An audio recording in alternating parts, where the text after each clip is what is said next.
Yo, Jay Hill. Welcome to the Fit 2 series. On this episode, we'll be speaking with a lady who has a bachelor's degree in multimedia studies. She's make sure your face is right. They call it beatniks. I don't get it. I don't understand it because I thought she just want to look good. But you know, we're speaking to a lady who is a makeup artist and a beauty coach. She owns Gail Does Makeup. Yeah. Oh, that's what Gail does. As a plethora of many other things. Gail is going to tell us what it means to be fit to beat.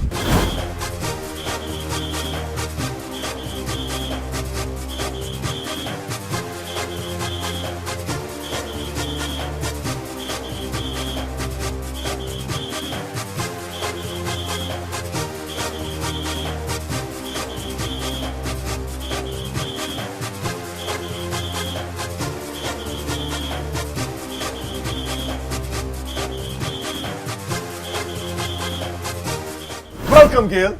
Oh, hi. What you mean, off? You need to show us what it means to be fit to fit. What's going on, Gail? Not much here. You ready? I'm ready.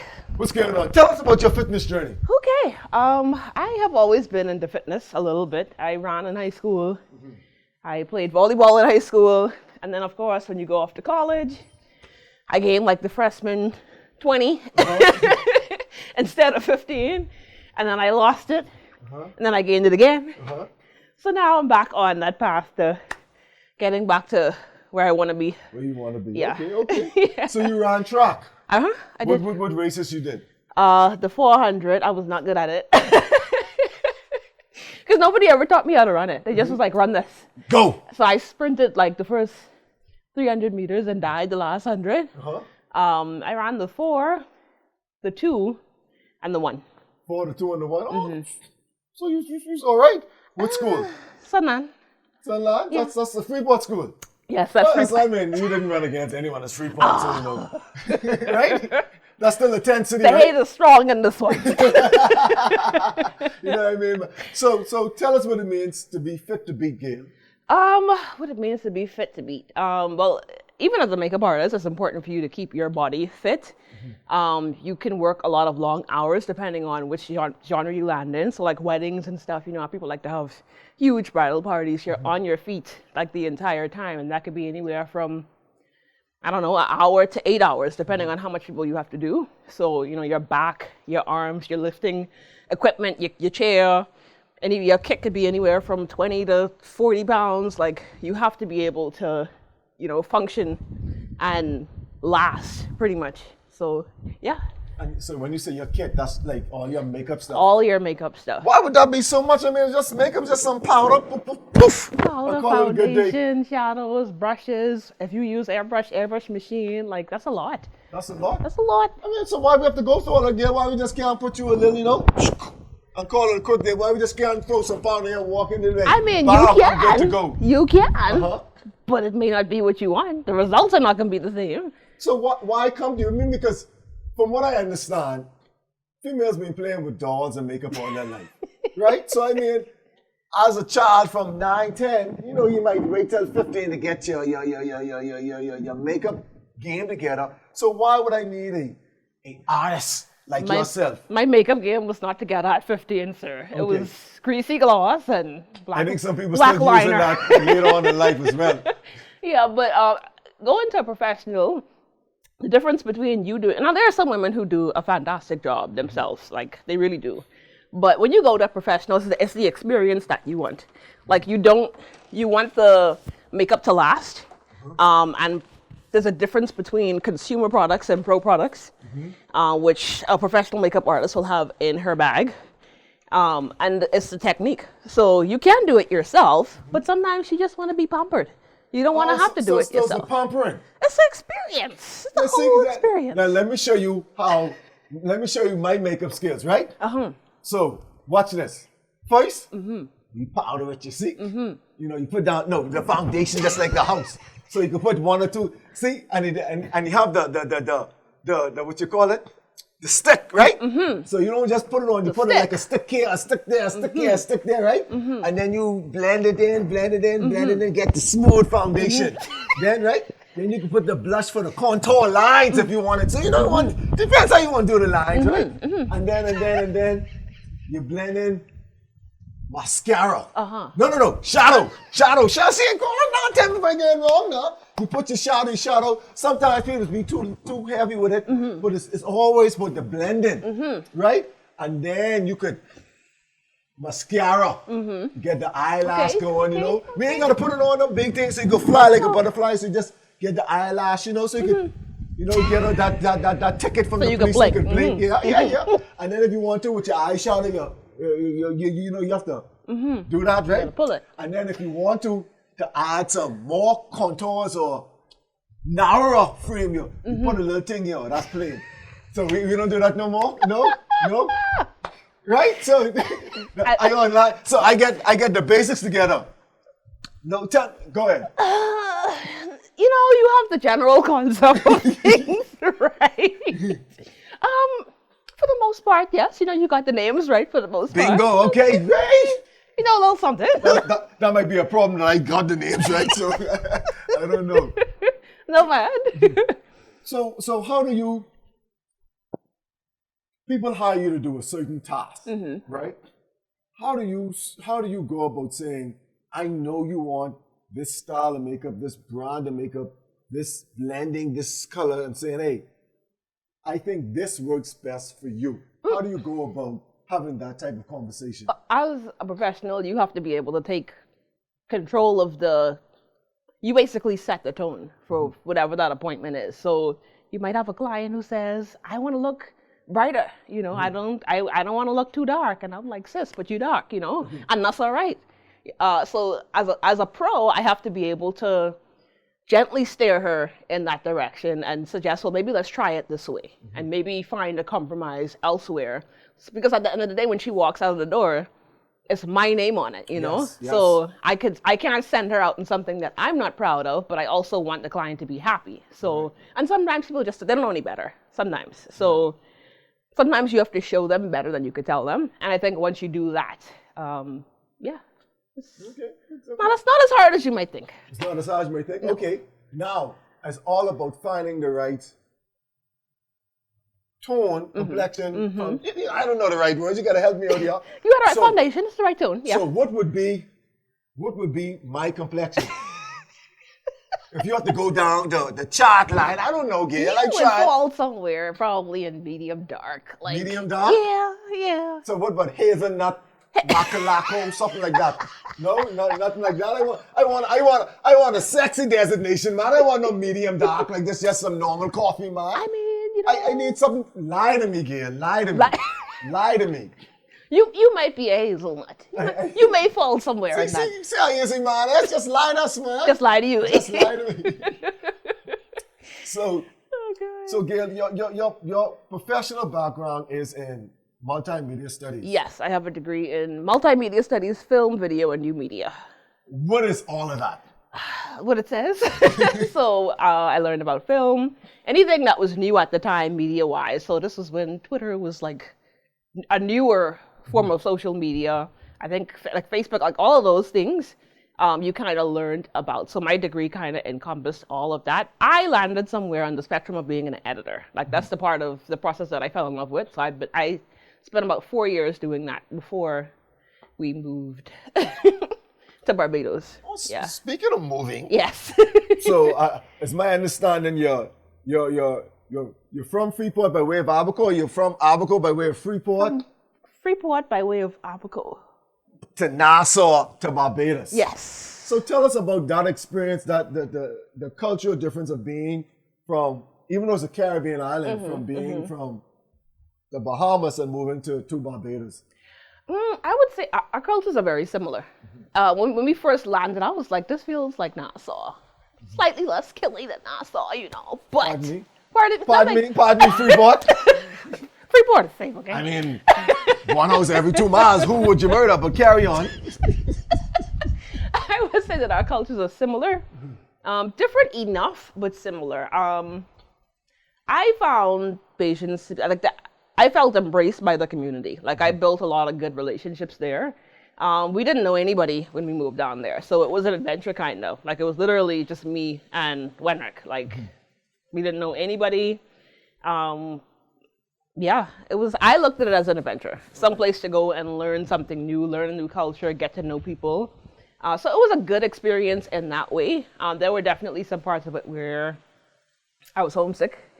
You miss home, you miss the food, you miss your friends, you miss your family, and having that support system. But for the most part, it was a great experience moving to Barbados. Okay. Yeah. And you said with Wenrick. My husband.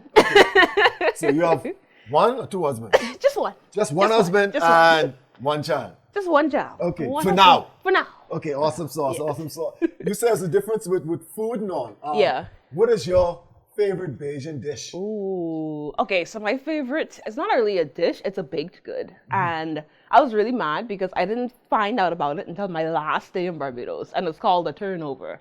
So think about your grandmother's fresh baked bread with like a coconut tart rolled up in it. Think of if a coconut tart and fresh baked bread had a baby. Right. That's what it tastes like. And you just found out about That's the first time I tasted one was my last day in Barbados. Yeah, I bake stuff like that now. Really? Just in a way. No, because you didn't give me none. Why, right? Well, you're right.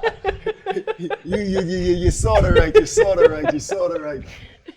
So, what is your favorite Bahamian dish, Gail? I have to choose one? Give me a top three. Give me a top three. Okay. Favorite Bahamian dish. Jesus, this is hard. Baked macaroni and cheese. Sauce. And the way that we do our fried fish, like the way that we season our seafood, I find it's just different anywhere. See, now you say these things, I have to question your Bahamian card, but I understand it's a Freeport thing. When you say baked macaroni and cheese, we don't say baked. When the Americans just say baked that ain't macaroni. no true. So you was cook craft dinner for big man. No, sir. So therefore, No, only could sir. be one type of macaroni. It's baked macaroni. What y'all Right? say? What y'all say? Macaroni. It's baked macaroni. No. Yes, sir. All Freeport gals can't cook, man. And then it's sauce. What is sauce? We have turkey sauce. We have mutton sauce. We have chicken sauce. We even have rib sauce now. And you Rib just said, sauce. That's a thing. man, I gotta learn you everything. I mean, I guess. Lord, man. I guess. Oh, Lord, man. Oh, Lord, man. So, what is your favorite meal to prepare? Like, back in your single day, right? I can hook this dude, right? I can hook him. I can make him believe I's cooked.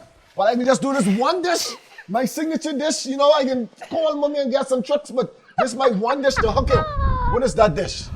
Ooh, I don't know if I have one of those. I don't know. Well, I mean, if you call him baked macaroni, it sounds like your thing is Kraft dinner and hot dog. Not Kraft dinner and hot dog, though. Don't do me like that, man. Don't be like that. Don't do me like that. You know how to do fire engine, Gail? Yeah, but I don't need it like that. All right, go on, let me see. Let me make sure. Let me check my Bahamian repertoire to see if Gail know how to cook, man. What else out there? You gotta know how to do tuna. Of course. Steamed tuna and grits. Of course. What else? I mean, that's easy. That's easy. What else is there? What else is there, Gail? What Bahamian? Peas and rice. Peas and rice. Peas and What? see, my peas and rice game was just okay. I can be honest there. It's just okay. You know what I mean? Like, it don't taste like experienced peas and rice. There's a difference. Now, I understand your husband from Exuma. So they know but good food now, Yeah. Gail. Mm-hmm. So how you learn this good Exuma, man, if your peas and rice game only so-so. If your macaroni game only like Kraft dinner. My macaroni game is definitely not Kraft And dinner. you can't do Johnny cake. Like, how you learn this good Exuma, man? Well, when you're meant to be together. Say no more. Also, I mean, his macaroni is really good. This macaroni is really Yeah. good. Okay, that's what you do. Yeah. See, if one can do it, the other person can be able to do it. Partnership in this There you go, marriage there thing. you go. This thing go with sense. That's it. This thing go with sense. Yeah, before you got me all off track here. Before we go too far off track, if I want to get in contact with you, do you do house calls when people come to you? Mm-hmm. Is there a free consultation? Not free, but how do we go about getting in contact with you? How do we, this is what I want to do, Gail, and X, Y, Z. You can find me on Facebook and Instagram at Gail Does Makeup. I kind of live a little bit more on Instagram now because it's more interactive to me.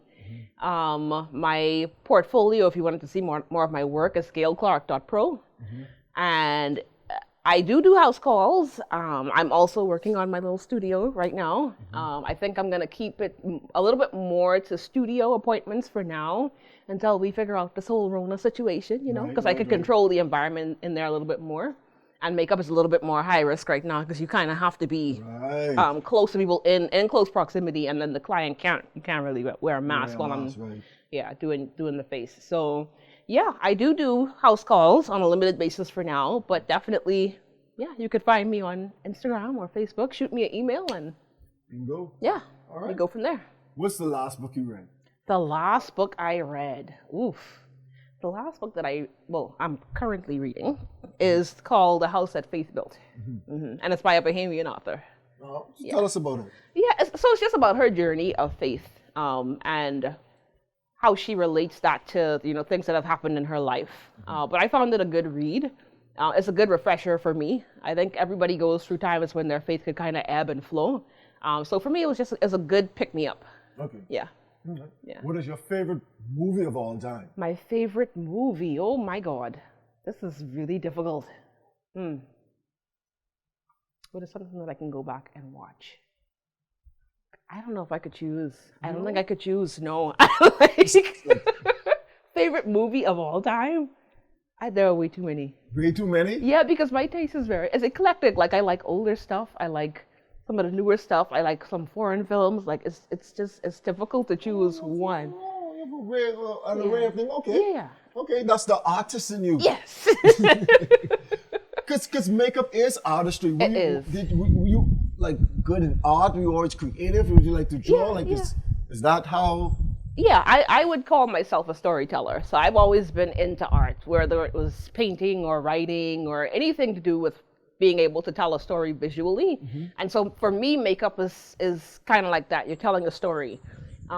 Whether for that woman it's that, it's red carpet glam, you're going out and you want to get dolled up, and like whatever that story is, you're helping to tell it visually. So makeup is just, to me, another extension of that.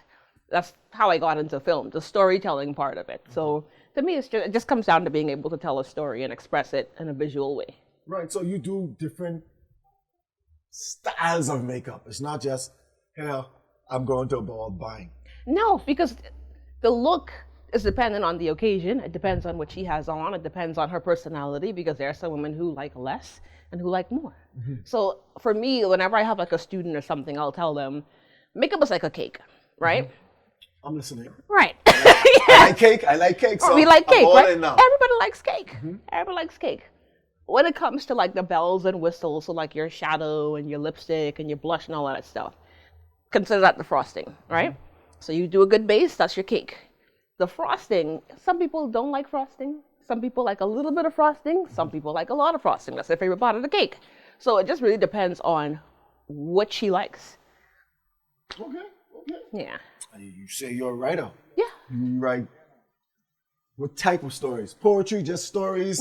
Poetry, and lately I've been into blogging. I haven't been as consistent with it, but just kind of like telling real life stories in a way that kind of brings people along on the journey so that they feel everything that I felt while I was going through whatever that, that process was. So you're letting people in? Yeah. Okay. Yeah. All right. So let's do some freestyle writing now. Okay, I'm going to give you a topic, and I need my thesis, my opening paragraph, opening statement. You ready? No, I'm not ready. Get your mental writing pen out. Okay. Makeup. Makeup. You want me to write something on makeup? Makeup is a tool that is used to amplify the beauty of a woman. Oh man, woo! I like that. And in order for you to amplify something, it has to already exist. So I don't use it as a transformative tool. I want women to know that they're beautiful before they ever get to me. For me to make you beautiful with makeup, it has to already exist there. You can't create something from nothing. Okay. So it's just amplifying what's already there. Okay. Okay. Here's something else. Okay. Second city. So hate over here. Don't hate over here. The second city. Sometimes you don't get things right on the first try. Ah! Good stuff. Oh man. Oh god. Marriage. Woo-hoo-hoo. Marriage is a mirror. It will cause you to see yourself more clearly than you ever have before. And the things that were comfortable for you and that felt natural to you, they may not be comfortable and natural to the other person. So by its very nature, marriage will cause you to change because you're becoming more of what the other person needs and wants, and they're doing the same for you. So it really shows you like all of the bad habits that you've picked up like over the years, all of the selfish habits, like it really shows you those things like up close and personal. Awesome stuff. Yeah. Last one, motherhood. Motherhood is a flickin' journey. Like, oh my God. It's a great journey. It's exhausting, but it is rewarding. And that's kind of cliche. Everybody says that, but it's because it's true.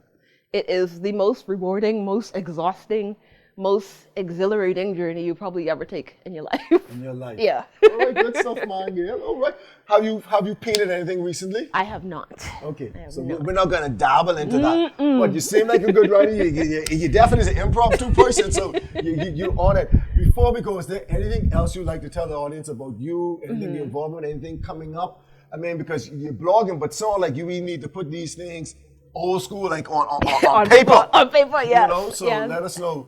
Well, I do have some things coming up this year. I tend to focus specifically on artist development, so I teach other makeup artists. That's one of my passions, but I'm also working on some stuff for my everyday women this year.